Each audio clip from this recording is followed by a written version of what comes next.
Wisconsin Democrats just pulled a surprise.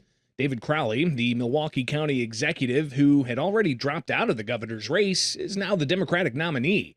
He holds a more than 3,000 vote lead with 98% of the vote counted and is the projected winner over State Representative Francesca Hong, a Democratic socialist whose past social media comments drew heavy scrutiny. Now, Crowley will face Republican Tom Tiffany in November. On the GOP side, Tiffany crushed the primary with 95% of the early votes. Now in Minnesota, U.S. Senator Amy Klobuchar, she locked in the Democratic nomination to replace Governor Tim Walz. She'll face Minnesota House Speaker Lisa DeMuth in the November election after DeMuth beat back a challenge from several contenders, including MyPillow CEO Mike Lindell, who had President Donald Trump's endorsement. Meanwhile, U.S. Representative Ilhan Omar easily won renomination for that 5th district seat with more than 80% of the vote.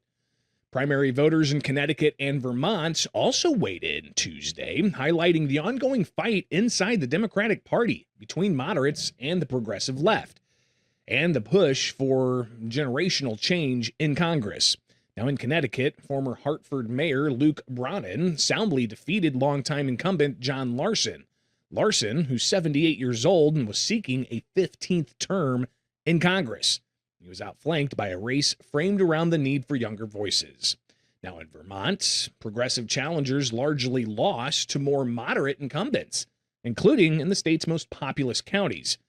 That internal tension was on full display this morning when New York Mayor Zohran Mamdani was asked whether woke goes too far when it includes ideas like defund the police. Each person has a responsibility to tell New Yorkers, to tell Americans when they're running for office what they believe. And sometimes what you believe can change. It can develop, it can grow. And I know that there are some for whom they still believe in that. I've made very clear that I do not believe in defunding the police, that I will not be defunding the police.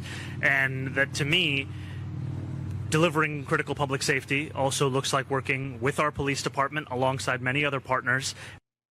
Now, 8 more states still have yet to have their primaries. Alaska, Florida, and Wyoming, they vote next Tuesday, August 18th. And, of course, hanging over all of this is the economy. Numbers out just this morning from the Bureau of Labor Statistics show the Consumer Price Index rose just 0.1% in July after falling 0.4% in June.